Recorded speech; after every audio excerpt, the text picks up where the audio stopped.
but predominantly it is the elderly. Yeah. And with the elderly comes a lot of fun because there is this well-known condition called dementia. Yeah. And dementia is sad. And I think we actually have it here, Yeah, we do. but we just don't focus on it too much. You know, we just think, oh, you know, they're old and that's it. But dementia really, really affects the elderly. And one thing that will always amaze me about dementia in the UK is those old white people who will never, ever forget slavery. They will never, ever forget to tell you, get off me. I don't want you touching me. Yeah. And I'm thinking, ma'am, you can't even wipe your own bum. Like, I'm here to help you. I'm here to help you. But somehow, you know, it just won't happen. So this is...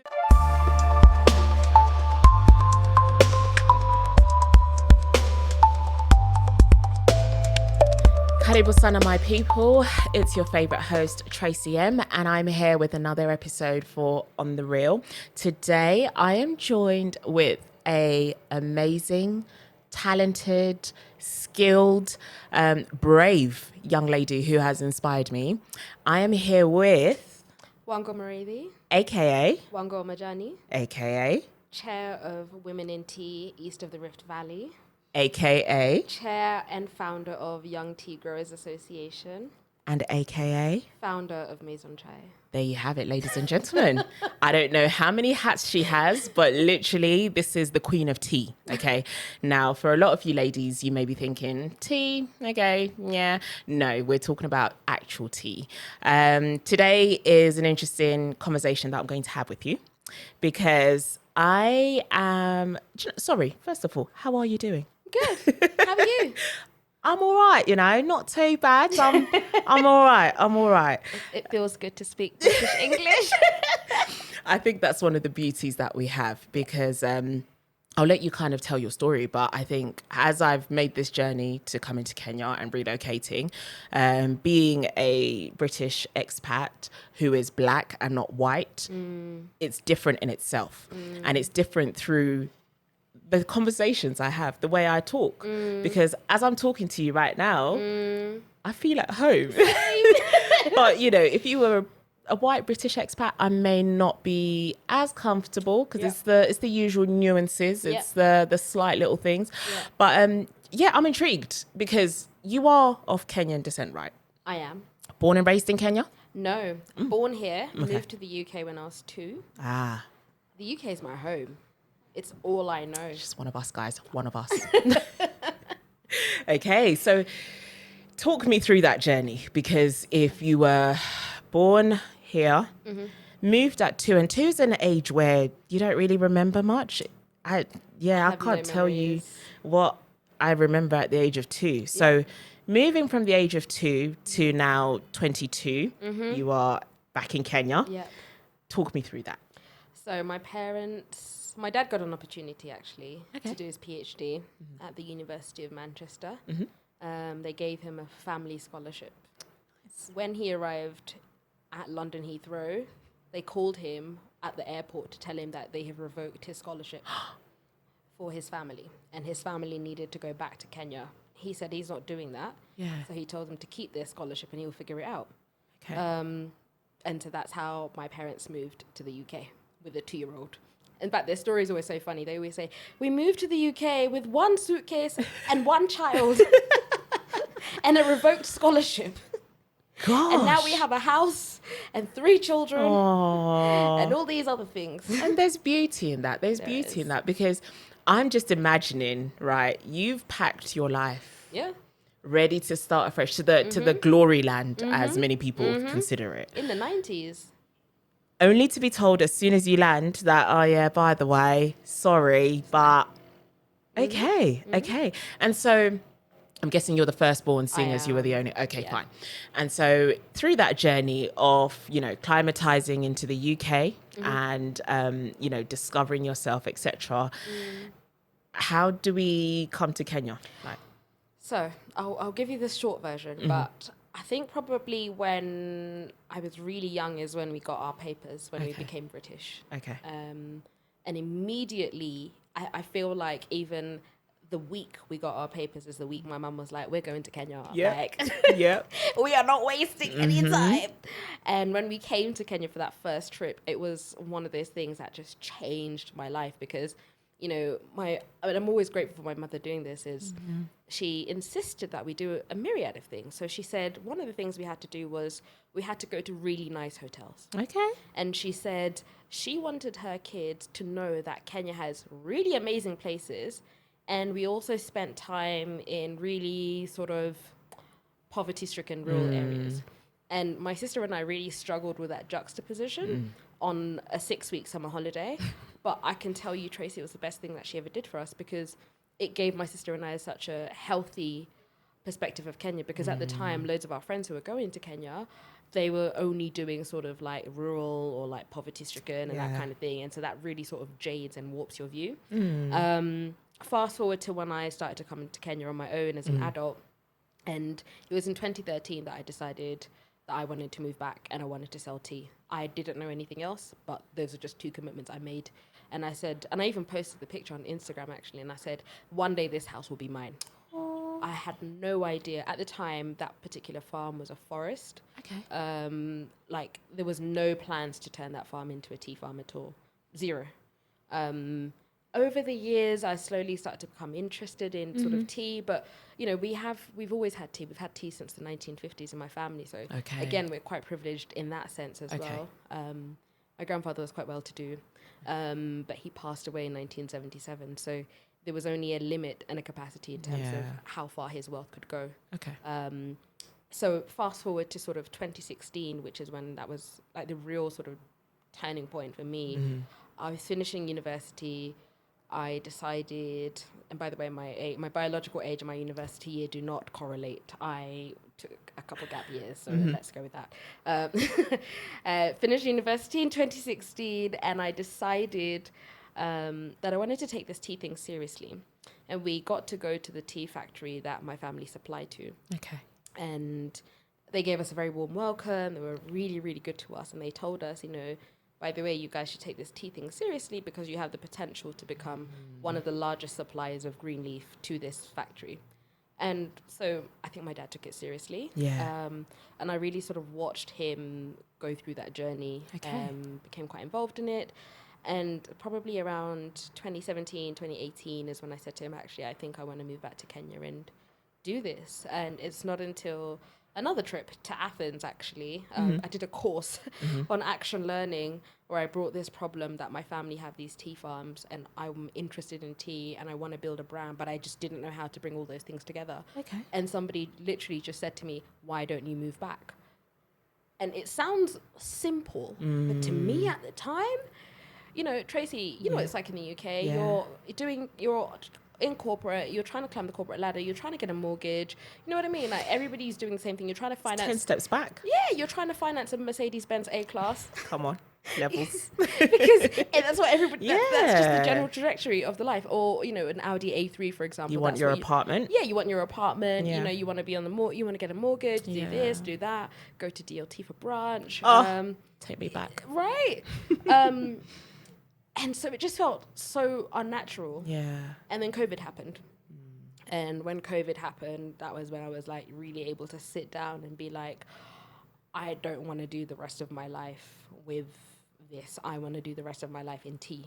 Okay. So I started the business, lost a lot of money the first year, an insane amount of money. Okay. The second year I registered formally. I lost more money. And then that was also the year that I decided I cannot move back to Kenya with a business. I needed to move back to Kenya with a corporate job because I needed to understand how Kenyans work. Because part of the reason why I kept losing money is because I didn't understand how to do business in Kenya. Okay. Doing business in Kenya is not how doing business in the UK. Ooh, child. Right.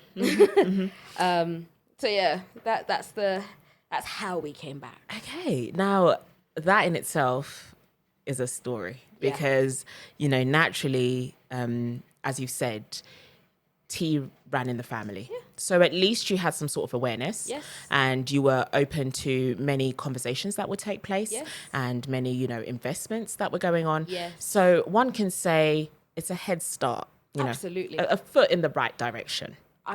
Tracy, it's not a question. It was a huge head start. Okay. Having farms, having, systems in place. I mean, yes, my dad was the one putting those systems in place. Yes, my family did also have a name in the town that we're from, and yes, there were other sort of assets and whatever. But huge, and I'm grateful. Now, I've got so many questions. Hit me. One of them being that moment that you said to your dad, listen, I'm going to go back and do this. What was that reaction like? Because I think, and I think you'll be able to relate to this. Yep. Being children from the diaspora, we are the children that our parents fought so hard to give us a better chance. Yes. So by going to the West, we have leverage into the world. You should be better than I was at your age, and you're going to be fine because you're in the West. When I told my mom that I wanted to move to Kenya, it was almost as though she was disappointed. It felt like it was a huge step back in my life, and I think some of it comes from the idea of us being in the West is an opportunity for them to then be looked after once they come back home. Because how many times are they talking about, I'm not going to stay here, I'm going to go back home because, I want to die. Home is where home. All right, okay, fine. And I was that child who'd be like, I'll never leave. Like, I'm not built for the life in Zim. I'm not doing it. That was me. Now look, here we are. Here we are. Telling everybody else, come over. So how did that dynamic work with your parents? Because, that's an interesting conversation. Yeah, my dad hit the roof. He was not happy about it at all. In fact, I actually said to him, listen, I'm crazy, yeah? So I actually said, I spoke to an Exim bank, an export and import bank in India. And they were like, if you give us your title deed, we will finance the entire construction of your factory. We'll give you everything. Okay. And I took that to my dad, and he was like, no. He was like, if you want to build a factory and if you want to build a tea business, use your own money. He was like, don't come and ask me for money. So, and that's another part that people don't know. That people see the privilege, but people don't realize that I was struggling and toiling. Tracy, do you know what? A care job in the UK to try to build this business? Oh, let's not talk about care, please. I did a care job, bruv. Listen, I was banging shifts. I was banging 80 hours a week, man. So just to give you guys an insight, when it comes to... I did teenagers, though. Okay, that's okay. That's okay. Yeah. Teenagers is fine. When it comes to settling in the UK, naturally there's a line of career that you start off in. A lot of us Africans, I think we can say we've started there. You get to the UK... and most of the time you are in healthcare. And we're not talking working at hospitals. We are talking working with the elderly, working with those who suffer from mental illnesses.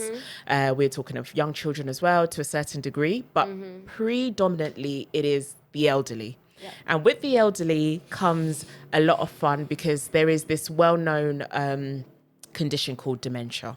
And dementia is sad, and I think we actually have it here, we do. But we just don't focus on it too much. We just think, they're old and that's it.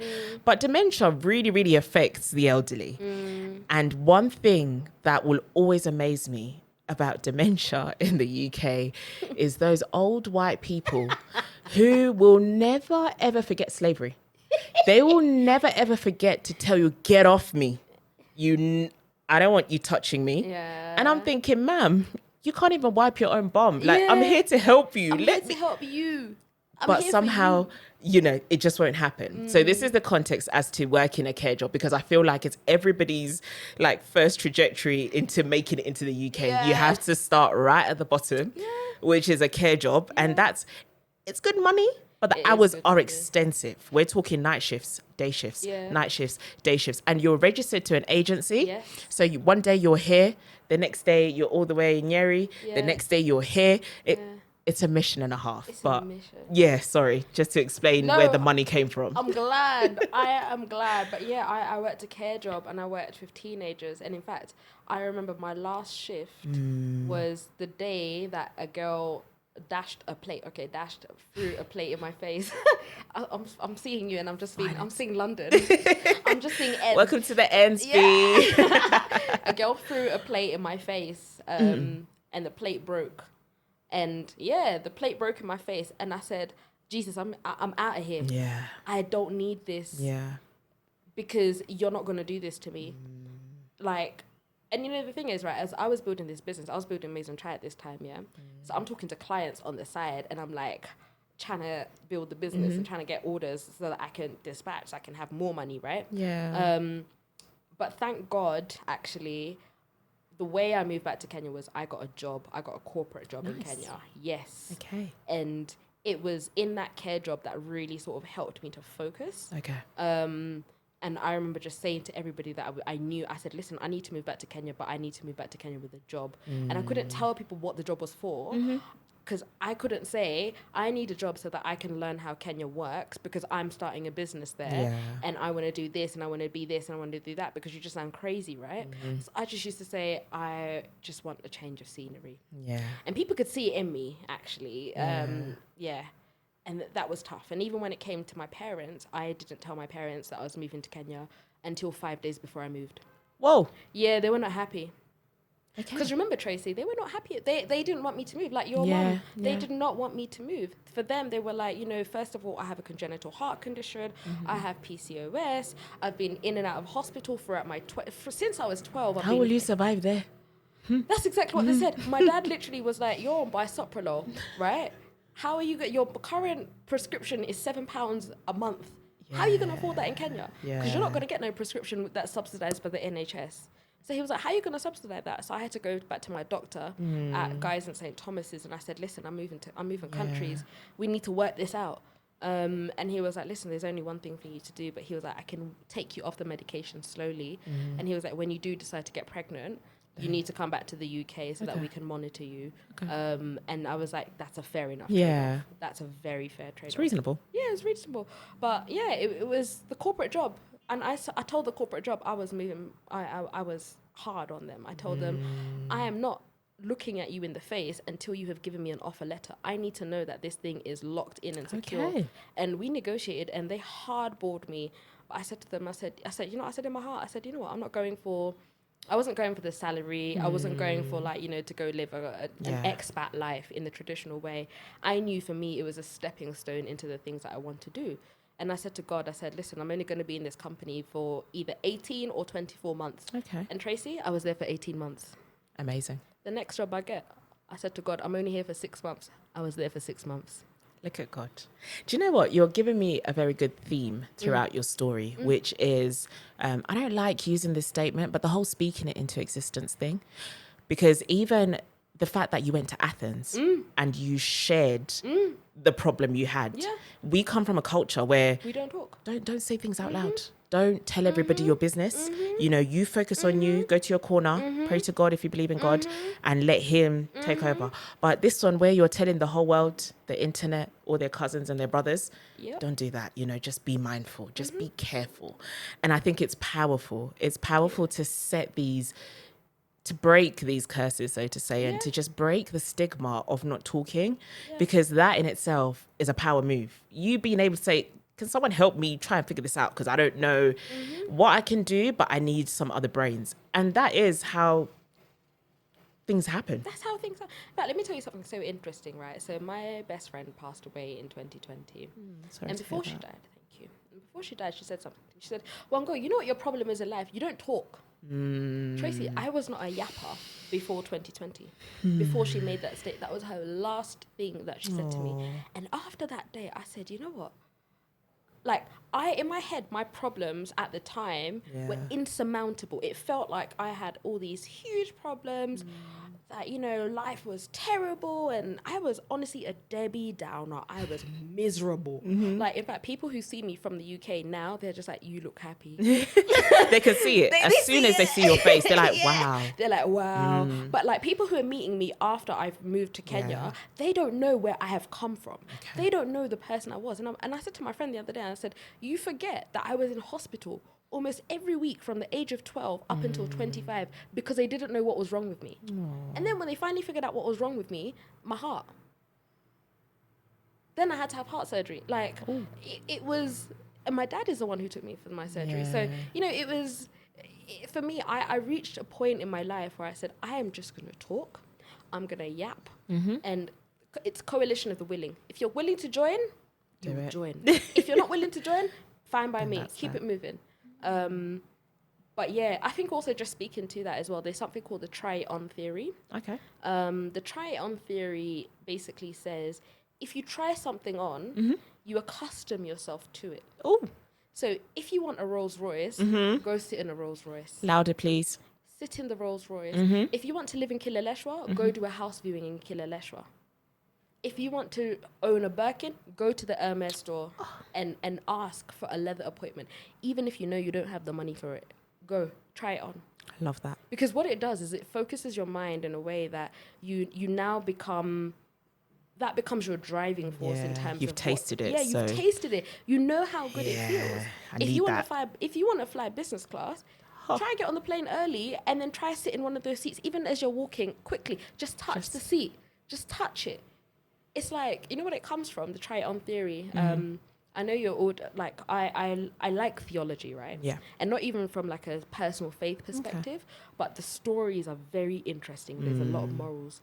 And you know that story of the person who touched the hem of Jesus' garment and became healed as a result of it? Whether or not you believe it, the story in itself is powerful. Very. Somebody who touched the hem of the garment, like, do you realize what hem means? Like, literally, it's not even a centimeter.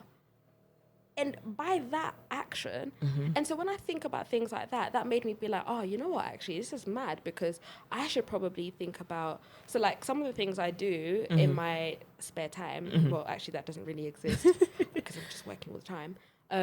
But when I can, I will try it on, I practice try it on theory a lot. I love that. Yeah, like there's whole heap of things. Oh, sorry, let me speak in English instead of London the English. British. Yeah, there's a lot of things that I want in my life that I try on.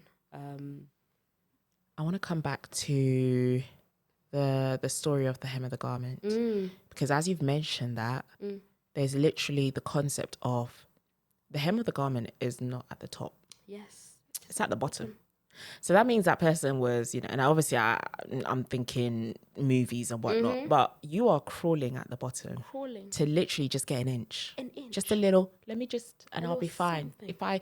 He'll notice me, like, let me just, and I think that's sometimes how we need to grab life. Yep.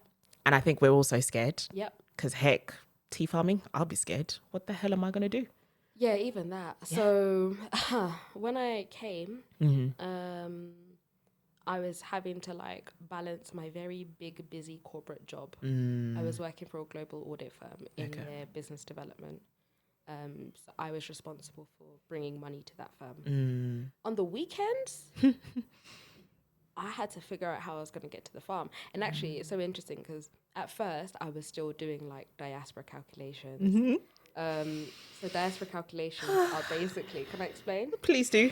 Diaspora calculations is basically where you're earning in pounds and dollars, but then you're spending in shillings. And so you sort of become delusional about how much you're actually spending. So, you know, I wasn't earning in Kenyan shillings, by the way, but I had savings from before. So I used to spend like maybe 6,000 or 7,000 shillings a week. Yeah, on a taxi from a house in Kilimani to Othaya, my farms. Yeah, I used to spend that. And again, because I was doing diaspora calculations, it made sense. Yeah. It was fine. I was convenient. It was, you know what I mean? Like I was living my best life. Then it got to a point where I was like, this can't run anymore. Like this is unsustainable, right? And, you know, even if like, the family had vehicles and whatever, for many reasons I didn't use them. So I had to become comfortable with using my tattoos, right? And like... What's a matatu for those who don't know? Matatu is Kenyan public transport. So basically a bus system, privately held, privately organized. So they're organized into something called SACCOs. So SACCOs are saving and credit corporations. Okay. And so, for example, you will invest into a Matatu SACCO. So, for example, the one to Othaya, which is where my farms are, it's called Nakons. Okay. So you'll buy a vehicle. A 10 or 14 seater vehicle. You will buy it, and it's like between 2 and 4 million shillings. Okay. And then you also have to pay like the the registration fees for it and all the rest of it, and then now it's roadworthy. It can go on the roads and it can carry passengers, and so you recoup your investment by the fact that it's on the road. And so I sat down with myself and I said, you know what, going by matatu is only 1,000 shillings return. Yeah, even if I drove, it's like if I was to drive, my fuel would be like maybe 10,000, right? And you know, I'm sure people are going to be like, oh, what are you driving? And if I was to take a taxi, it's like 6,000, right? Yeah. So according to girl math, the taxi is the cheapest, right? According to girl math. Clearly. But we live in the real world. Yeah. And I got bills to pay. And so I started to use public transport. And at first I really detested it. And I had to find ways to make myself comfortable with it. Okay. With that decision. And going back to what we were saying about hem of the garment and starting from the bottom, right? That for me was like my, you know, I had to be focused. I had to say to myself, like, you are Wango Mureithi on the internet, right? And you are this grand farm owner, land baron with however many tens of acres and this, that, and the other, and buildings or whatever, right? Wealthy, right? Yeah. But I had to get on a matatu. And I still do. The ghetto. It really is. It really is. But you know what? I learn a lot. For example, I sit at the front, and so I get to talk to the drivers. What do I learn when I talk to the drivers? I learn about politics. I learn about what's really going on in this country. I learn about what's really going on for the what are these people called? Like the people in my town. Okay. I learn local politics. I learn national politics, and then whenever I'm having like my high level discussions with people, I feed that information in. All from me just spending 1,000 shillings to sit on public transport. And honestly, I cannot justify, no matter how many times I go map it, there's some things I can't justify because actually I think I'm gaining much more. Yep, definitely. Much more just by being a little bit uncomfortable for like a short period of time. And that's it. It's just a short period of time. Very short. And I think I'm intrigued because when I think of tea, I'm not a tea girl. Coming to Kenya has made me become a tea girl. Okay, so when I came last year, this year, whatever, I was introduced to chai, and I was introduced to the sachets. I went back with a box of sachets. Live la vida loca, loved that. No need for sugar. Just put the sachet in, and oh yeah, this tastes nice. But I'm a hot chocolate girl. Okay. Now I've come here, and you know, going through my weight loss journey, whatever, green tea. Yeah. You know, it's good for you. I hate the taste. I've always been a mint girl. Green tea, but now I've climatized. I'm accustomed to it because I had to take it just to help me with my, you know, suppression and whatever. Green tea girl. When I think of tea, I do not think of farms. I think tea is, I couldn't even tell you what I thought, how I thought tea was processed, how it was made. So you're talking about farms and I'm like, a farm? What the hell happens at the farm? And this is why we started the brand. Okay. Because of that disconnect in the market. Yeah. That, especially in the UK, right? Okay, yeah. Because your view is accurate of almost everyone in the UK. Yeah. People see tea as this finished product. Yeah. Either in the chai sachets or in the, you know, the green tea that you buy. Yeah, tea bags. You know, the big brands, the ones that we love. But you never think of it as a farmed product, right? Yeah. Like you don't even, there's a massive disconnect. And so that was one thing that I said to myself in 2021. I was like, we need to bridge that gap because I'm a farmer. Yeah. My family are farmers, have been farmers, but we are at the bottom end of the value chain. We are the ones who are paid the least amount of money. And because we are paid so little, it means that obviously I'm not the one who picks the tea on my farm, but there are people who are below us who will get paid even less than us. Yeah. And, you know, something I always say to people as well, it's not that we want to pay the little that we do. It's we have no choice. For example, I'm going to give you a real situation. We're having to increase salaries right now. We're having to increase salaries, but our price per kilo, the price that the cooperative are buying our tea from us has not increased. Still the same price. Still the same price. But we have to increase our wages to people because people will not work for us. Yeah. So you're at a loss. I'm at a loss. For something that is in such a high demand, because let's talk about it. Tea is a national must. Not even that. It's the second most popular beverage in the world after water. It's water and then tea. Not even coffee. And it's not really, they don't pay out as Okay, that's interesting. In fact, Maison Chai is what has helped my family. Okay. So Maison Chai essentially is your brand that you started, right? Yes. But the family one was something different, and it's just the farm. Yeah. So my family have never had a brand, but we've always had the farms, and I'm sure if my grandfather had lived on, I'm sure he would have started a brand. Yeah. But I started it because I wanted to connect the farmer to I wanted to connect the producers and the consumers, because it just doesn't make any sense to me, Tracy, why we're consuming this product, but we have no idea where it comes from or how it's even produced. So, I always tell people, and this is why I say, come to my farm. I'm forever. When are you coming, by the way? I need a date from you. You're always busy, so let me know. Okay. But 2 seconds, just want to pause. Yeah. Well done. Thank you. Congrats. Thank you. You're a pioneer. You're the first in your family to take this farm and make it into a brand. Yes, I am. Well done. Thank you. How do you feel? Like I have a long way to go. That's the blackness in you. You're never satisfied. You're like, we can get an A-star from this, like, girl. Do you know what I said to someone the other day? I said, I'm not going to be happy with myself until I have a yacht. I hear it, but I also need you to accept where you are right now. Have we entered a therapy session? I know, I can't help it. I'm so sorry. No, I'm joking. But legit, I need you to accept where you are right now, because from my knowledge, the first time we started speaking, tea.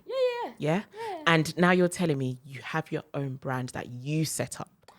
I have my own brand that I set up, and I'm doing exactly what I set out to do. I set out to connect farmers and to connect the producer and the consumer, and to be a global exporter. We are doing that. I'm proud of you. My tea is being drunk in the US, in the Netherlands, in Germany, in the UK, in Canada. Okay. Where else? I think I have a customer in Australia. Don't take that lightly. Don't take it for granted. I did because that's a big thing. Thank you. And you did do that, and well done. With salary money. And also, I think something else that's interesting is my dad finally did come on. Of course they do. When the money, I say when the money starts, but when they start seeing some sort of, high hopes, then they're like, okay, you should do. And they want to put their 2 pence, right? And all of a sudden they know everything, right? Yeah. Actually, he came on officially as my investor. Nice. Last year. June, actually. So it's been a year of my father investing in my business. Oh, the business that they told me was going to fail, but I was too stubborn to hear them. And I guess that's a message to anyone, right? Like when people tell you something's going to fail, you need to be firm in the vision, but be flexible in the journey. Ooh, be firm in the vision, but be flexible in the journey. Flexible in the journey. I need to write that down. Yeah, I need to put that on my wall. Be flexible in the journey, because life will do this. Like if, for example, I had continued on the phase or the business model that I had in 2021 or in 2020, I would not be here today. Yeah. If I had continued with the business model that I even had last year, our business model has pivoted, by the way. Even in the last 6 months, it has pivoted. Yeah. Our core business the core business we had in December is not the core business we have now. Okay. And I can guarantee you by next year, June, we will have a completely different core business. And it's just a reality of a young business, a growing business. But it's that thing of being firm in the vision. And the vision is to have producers and consumers and the farm to cup experience as one, but being flexible in how we get there. And also, I mean, let's be real, like, you have to be, you've got to work with the resources that you have. Yeah. As much as I say that my father's investing in my business, my father is not, a liquid billionaire, right? Yeah. His resources are his resources, and I am not his only child. He has 2 others. He's also like an adopted father. He's adopted some other kids. Children. Yeah. He has responsibilities. I know. That's another podcast. No hate, but but that's a whole other episode. We'll discuss that. Yeah. But because I'm not the only child, I have to be mindful of the resources that I ask him for. And I always, whenever I have it, I'll put it back in his pocket. It took me a while to get there. Yeah. It took me a long while to get there. But I started to do it out of like just wanting to say thank you. Because he doesn't have to. Yeah. It's not a must. And I mean, most people in Kenya think that my dad paid for my education. Tracy, there were like student loan companies. Yeah, go and take a loan. Do what you're supposed to do. Yeah, and then my mum is the one who actually, like, even if my mum never believed in my business, she's always believed that I'm going to be successful. Good. And like, that's a lot coming from her, right? Because one time I was telling her that, but like, I don't want to take a loan. Like, can you not just pay for it? And they were like, yeah, we can afford to, but we're not going to take. Well, you take it because you're going to come back to. Like, I think I had told her that I wanted to move back to Kenya at that time, and then what she said to me? She was like, Wango, you're going to be so rich. You're going to come back to the UK and you're going to clear your student loan payment in one payment, and it's not going to hurt you. And I was just like, huh? Like at the time. Yeah. But remember what I said to you when I said I was a Debbie Downer and I was miserable. I could not see these things for myself. They're just being mean. I was just like, no, like it's not possible, Mom. Like no one ever has that. I have never seen anybody just pay off their student loan. And let me tell you, Tracy, like student loan payment is a lot, girl. Man, it's a lot. It's a few, it's a lot of money. But yeah, when she said that to me, and it's only now that I really deep what she said, and it's now that reality is becoming possible, because I've said to you, I'm not going to be happy until I have a yacht. If I have yacht money, then we're good. We're good. Yeah. I would one time in Dubai. That's it. And fill in the rest of the sentence. Literally. So, okay. Yeah. There's a lot to tap into. Firstborn, women in tea. Yeah. Now, you said you're the chairperson of the Women in Tea... East of the Rift Valley. East of the Rift. I'll okay, explain cool. what that is. So naturally already, that's just a certain sector. Yes. And how many women are members? It's complicated. So, let me talk to you about the Rift Valleys first of all. So in the tea sector in Kenya, we're split into two. There is west of the Rift Valley, and then there is east of the Rift Valley. Okay. West of the Rift Valley is the popular places, so where the larger states are, so like Kericho, Bomet, Nakuru, places like that, essentially, right? That's west of the Rift Valley. Nandi as well, and they have their own issues. They have their own soil topographies. In fact, the climate's completely different, and even the clones that they grow is different. And for example, like some of the larger estates who are former British owned, they, like one of them owns like maybe about 5,000 acres. Yeah. Whereas east of the Rift Valley, it's a very different space. So the most amount of tea I have ever come across in the east of the Rift Valley is 100 acres. Okay. I have never come across anybody who has more than 100 acres of tea. Okay. And specifically tea. I've come across people who have more, with the exception of Limuru. Okay.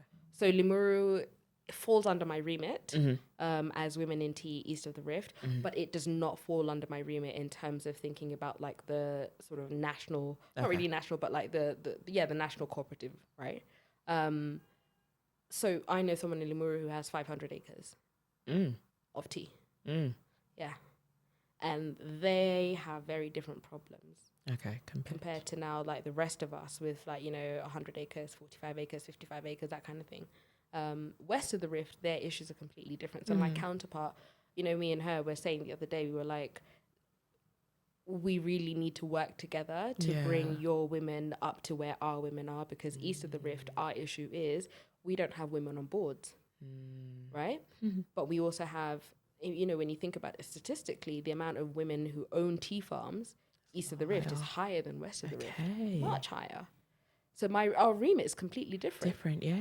So she's coming in and dealing with real problems of things like, sanitary towels and like women being denied payment and things like that. Whereas I'm dealing with, sort of things at the sort of cerebral level, right? There are still some of those issues because we still have to have women pickers, right? But there's only so much I can do.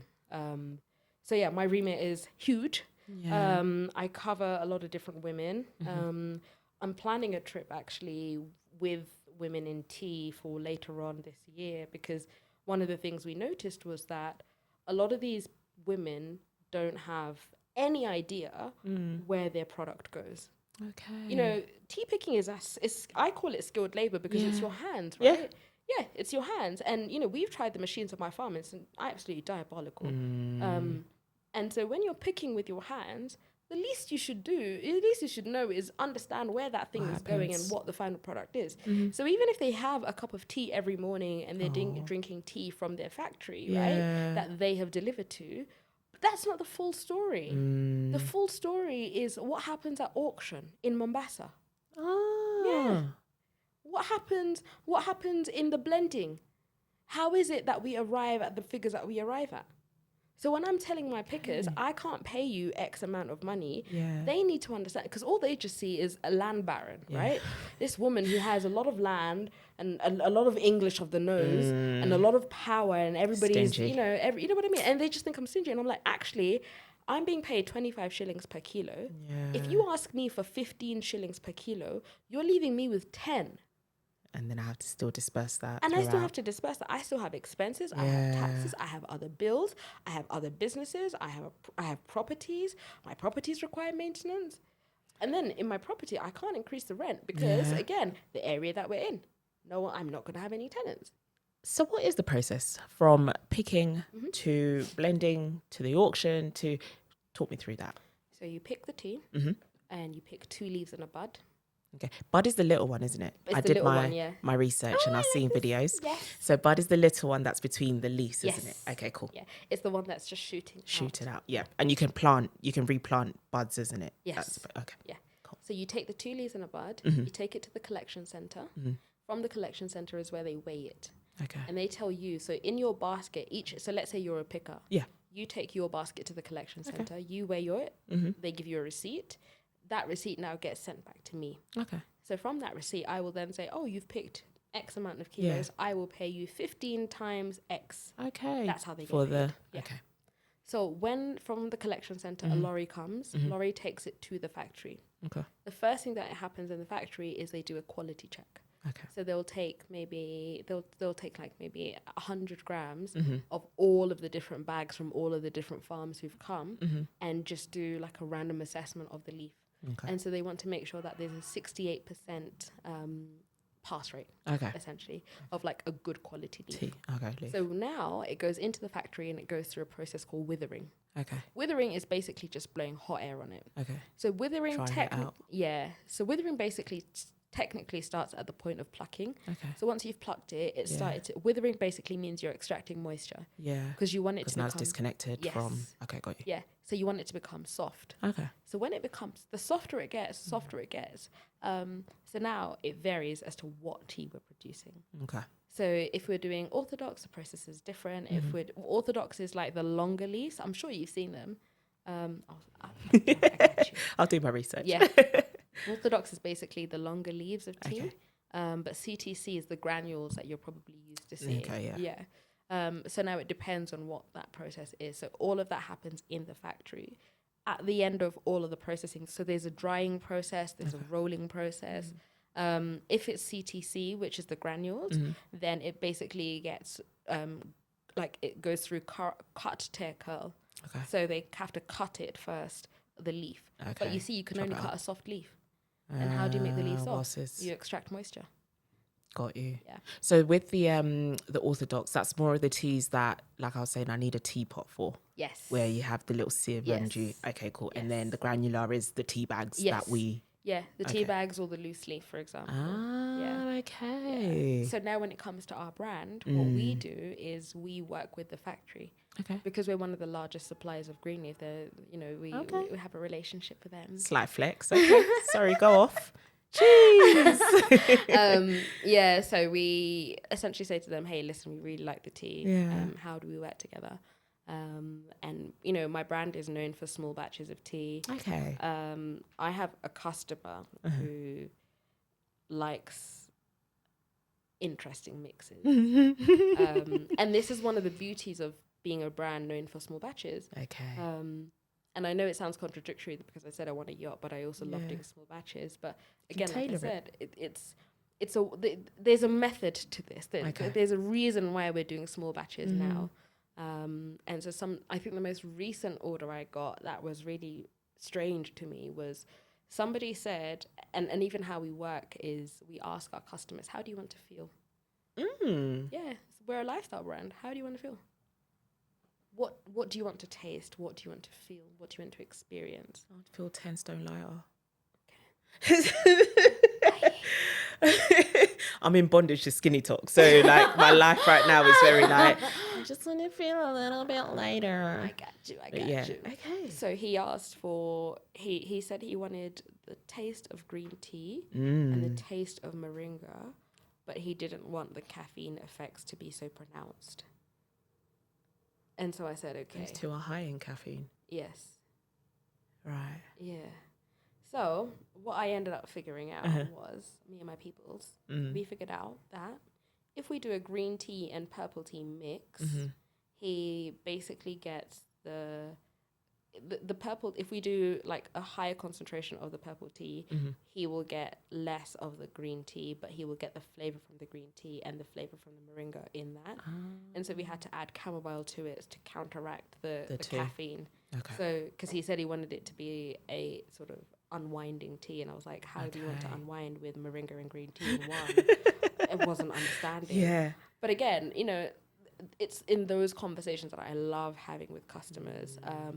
I've got a client, for example, for now, like our white labeling business, who sent me a particular tea and was like, can you match that? And I was just like, yeah, I don't think this is Kenyan tea, mate. I don't think this is Kenyan. How is the dynamics actually when it comes to the Western client and your average Joe? Because I now consider myself an average Joe. And, you know, if I came to Maison Chai and I said, you know, I wanted something that allows me to enjoy my cake at night, just something that complements, you know, my slice of banana cake at night, I need something for that. Whereas we're thinking, well, from the knowledge that we have of the Western world, we've got high consumers that rely heavily on living in a fast-paced environment. So there is a lot of that caffeine. There is. How do you find that balance of your Western clients compared to your everyday Joes? It's really interesting, actually, because my Western clients are the ones who order a lot of green tea with moringa. For the reasons that you've just said, caffeine. I have a couple who order like black teas and purple teas. And again, because we're a lifestyle brand, our entire collection is geared around the day. So there is a tea for every single point of the day. So for example, we have our breakfast tea. We have our ginger breakfast tea, our signature breakfast tea. And then technically Aberdare Fleur, which is our orthodox black tea. And also our lemon fleur can be considered breakfast teas. So all our black teas, I tell people, that's like if you want something black, high caffeine in the morning, go for that. And then for lunchtime, you know, you either want a pick-me-up or you want something to sort of soothe your stomach. So if you want a pick-me-up, then we've got our green tea either with moringa or with spearmint, and that's also going to soothe your stomach. Then towards later in the evening, we've got our purple teas. Purple tea has the least amount of caffeine. So you're either going to get our purple tea with hibiscus, and that's the one that women tend to order mostly because of the benefits to hormones and things like that. Or we've got a purple tea with chamomile. That sounds nice. Yeah, I like it. Yeah, that sounds nice. Honestly speaking, I am. You know what? When I was like curating all of these teas, I just thought of my life, and I just thought of what I would want to drink on a daily basis, because tea is a ritual, right? And because it's a ritual, it's a ritual. Like the art, the process of making it, boiling the kettle or boiling it on the stove, whatever it is, it's a ritual that you're doing. So for me, I was like, if I'm busy and if I'm stressed and if I've got all these things going on, how can I make it easier for somebody else? And then it was this thing of everybody needs to be able to access great tea. And at first we really struggled with that, like everybody needed to access it, right? Really struggled with it because we couldn't quite make our margins make sense. But now we're stocked in 2 shops in Nyeri. Yes. Congrats. Thank well you. done. And our teas are under 100 shillings. And that took us a while to sort of, and we've got our ginger tea. How do you make money? Okay, sorry. Again, for that one, we had to play around with volumes. So we do 100 grams for less than 100 shillings. That was the only way that we could make sense of it. And then also the good thing is that we do cash on delivery. Nice. But that's also the other reason why we don't do the bigger supermarkets, because the payment terms are not favorable to us as a very small business. And then also even now in terms of just our general business model, we don't go out there we don't go knocking on people's doors. No, people come to us. Like for example, one of the restaurants that we supply found us on Instagram. Nice. DHL found us on Instagram. Small flex. And why that works as a business model is because when you are invited into the room, people want you. And so from thinking about it from a sales perspective of a small business, am I going to use my time? Am I going to justify salaries for somebody to go run around with potentially cold calls? It doesn't make sense. Yeah. But if we channel that energy in a different way and we wait for people, and this is also why my father is very great, because my father is very patient. Very great. Shout out, Dad. Shout out, Dad. Honestly, Dad, I love you. Mom, I love you too. I'm actually tearing up just thinking about them. But yeah, it just makes such a huge difference, Tracy, just having that patient capital saying it's okay, I understand. And even when they were here last year, they saw both sides of it. They saw me at Karen Farmers Market trying to make sales. And we stopped doing Karen Farmers Market because it stopped making business sense for us. Okay. We were using so much money on going to Karen Farmers Market because, you've got to get there, you've got to pay for this, pay for that, pay for this. By the time you spent like 6,000 shillings, you need to be bringing back minimum 10,000 for it to make sense. Yeah. If you're not bringing back 10,000, it's a waste of time. Okay. So we stopped doing Karen Farmers Market, and so my parents were like, you need to think about another business model for this and how you're going to make that make sense. And so when I told them what we were going to do next, they were like, yeah, actually that makes sense. Like, they were like, we'll support you through whatever you need, like whatever gaps you need filling in, we got you. But don't forget, Tracy, they were my ops. Always going to be your ops. Yeah. Do you know what? No, I'm so grateful that you've come in, because this has motivated me in such a way that like at first when you told me your story and I was like, yeah, tea farmer. I remember I was voice noting people back in the UK. Guys, oh my gosh, I met Wango. She's a tea farmer. Everyone was like, okay. They're not fussed. And I remember in my heart, I was so excited because I was just like, no, but do you actually know how tea's made? Like, can you tell me how tea's made? Yeah, no, just buy it from Saints. Well, I'm not going to say names because we're not sponsored by anyone. But, just buy it from the shops. No, but do you actually have you ever known anyone who owns a farm, who's able to go from the process of the beginning all the way through to the end? And I think it's even more inspiring hearing your story because, again, you are someone who grew up in a different world. Yes. You grew up in a different world and you've come to a place that has its own riches and its own beauty. And these are the beauties and riches that, to the modern eye, I don't know about that, question mark. But there lies a beauty in its own standard. And I think it would be great for you to just encourage me in some way. I don't know, what would your advice be for somebody who is considering stepping into a market that they don't know about? Okay. Yeah. Number one, talk to people. Yap.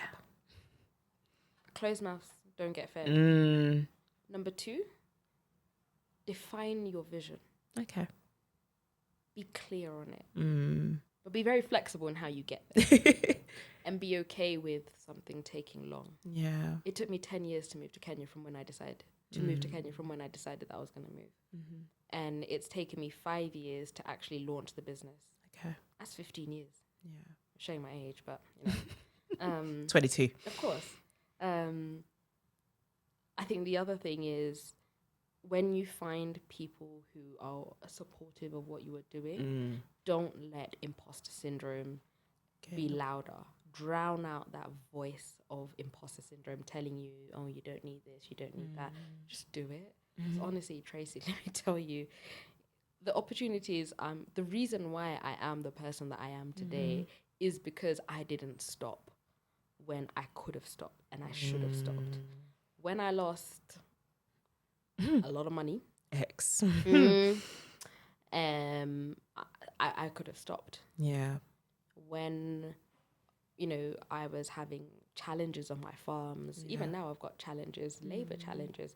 I have capacity for 50 people. I only have 14 people. Huh? Yeah.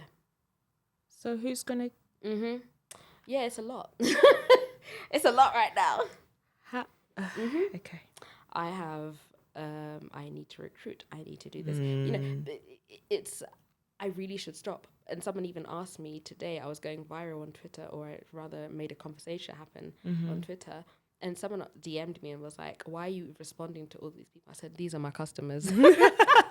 It's true. These are my customers. Yeah, it's true. I'm not going to not talk to my customers. And these are the same people who are going to advocate for me in rooms I'm not even in. And that's why I said, yap, talk. If you don't shout about yourself, no one will. Word. I'm not going to shout about your podcast if you don't shout about it. You know what I mean? Yeah, it's true. That's so true. yeah. I want to take this time to give you your flowers. Because I really do believe that, you know, earlier on there was a conversation with the guys where they were discussing equality, and, you know, you have women in these positions and all they do is shake their bum and, you know, it's just, what are we doing here? Why are you at the high table if you're not going to act like you belong here? Right. And I want to be able to commend you. I want to be able to encourage you and to allow you to know that you are inspiring people. Thank you. And what always happens is, and I had this conversation yesterday, you, like you said, you don't know the conversations that are happening behind closed doors. You're not in this room. Tomorrow you won't be here. But best believe tomorrow, I'm going to be talking to someone about this. The boys will be talking to someone about this. And then you've got Brian, who's going to be, you know, oh, there's this episode that we did, and this person, maybe I can put you in touch. This is how it happens. And I need you to know that for the young ladies out there. Yes. Even the mature ones. Yes. There's no age to this. Never too late. Go ahead and try that venture. Yep. Go ahead and do it. Try. Honestly, because you won't know unless you try. And you know, the thing about failure is, you will not know. Like, Beyonce says, fail quickly. No, not Beyonce. Patricia Brian. Patricia Brian. She said, fail quickly. Yeah. You fail today. You need to have a pity party for 24 hours. Back cry, again. But you need to get back up again and get back out there. You can't. You can't stop. Yeah, you Winners can't. don't quit. Don't give up.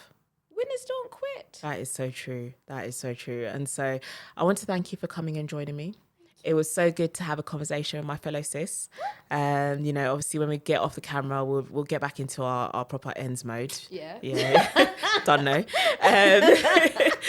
But I want to thank you so much, Wango, for coming. Please let us know any socials, any websites that people can follow you on, and, you know, get those orders in, guys, especially you guys in the West, because we want you to taste the Kenyan tea because it's the best. So socials, Wangu Majani, so that's WanguWamajani on all platforms. Maison Chai,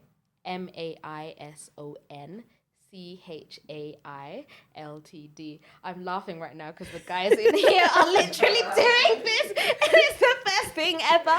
It's honestly, like I was preaching to them. It's a live show. It's a live show, guys. It's a live show. This. I do the same when the boys are recording, so it's completely fine. Yeah. No, but thank you so much for coming. Thank you for having me. I want to just remind all our viewers, everybody, please follow, subscribe, watch the journey. Yes. We are on a very interesting journey as a diaspora queen and a diaspora matron, because she's been here longer than me. So, you know, everything that I know is thanks to Wango. I was messaging her like, please, where do I, no. And she's just like, don't worry, girl, I got you. And she would just send through. So we are on a mission to spread the word, to encourage others. And we just want you guys to understand the positivity that does lie here in the heart of Africa. Yes. I will continue to say it every single time I speak to you guys, but we are on a mission and we will indeed make Africa great again. Thank you so much for joining. Thank you.